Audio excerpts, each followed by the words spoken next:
నా ప్రాణం పెట్టడానికి నాకు అధికారం ఉంది, తిరిగి తీసుకోవడానికి నాకు అధికారం ఉంది అని యేసుప్రభు వారు ఈ లోకంలో ఉన్నప్పుడు మాట్లాడారు. ఆయన ఎందుకు ఈ లోకానికి వచ్చారు యేసుప్రభు అంటే తన ప్రాణం పెట్టడానికి వచ్చారు. ఆయన నశించిపోతున్న మనలను పాపము చేత అపరాధముల చేత క్షీణించిపోయి మరణ బంధకాల చేత ఉన్న మనందరినీ విడిపించి జీవప్రాప్తులుగా మనం కలుగు చేయాలని దేవుడి లోకానికి వచ్చారు. శిలువ మీద యేసుప్రభు తన ప్రాణాన్ని అర్పించారు. తాను చెప్పినట్టుగానే 3వ రోజున మరణాన్ని జయించి తిరిగి లేచారు. యేసుక్రీస్తు ప్రభు యొక్క మరణ పునరుత్థానాలే ఈ రోజున మనందరికీ బలం. క్రైస్తవ విశ్వాసం యొక్క బలాధిక్యతలన్నీ కూడా క్రీస్తు ప్రభు యొక్క మరణ పునరుత్థానాల మీద ఆధారపడి ఉన్నాయి.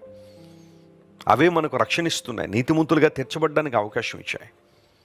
ఆ కారణాన్ని బట్టి ఈ రోజున చాలామంది యేసు ప్రభు మరణ పునరుత్థానాల మీద విపరీతమైన దాడి చేస్తున్నారు. ఆ రెండు జరగలేదు అని బైబిల్ స్పష్టీకరిస్తున్న విషయం. యేసు ప్రభు జీవాధిపతి. ఆయన నీ పాపం నిమిత్తం, నా పాపం నిమిత్తం శిలువపై యేసు ప్రభు వేలాడి మరణాన్ని జయించి 3వ రోజున ఆయన తిరిగి లేచారు. నిరీక్షణ మన హృదయాలకు ఇచ్చారు. ఆనాడు అబ్రహాముకు ఇస్తానని వాగ్దానం చేసే దేవుడు ఇచ్చాడు. ఈరోజు మనకు ఎన్నో వాగ్దానాలు దేవుడు చేశాడు. అవన్నీ మన జీవితంలో నెరవేర్చడానికి దేవుడు సామర్థ్యం లేనివాడు. ఈరోజు ఈ వాగ్దానాన్ని క్లెయిమ్ చేసి ప్రభువును స్తుతించండి, ఆయన గణపరచండి, ఆయన వైపు మాత్రమే చూడండి. గొప్ప కార్యాలు మీ జీవితంలో జరుగుతాయి.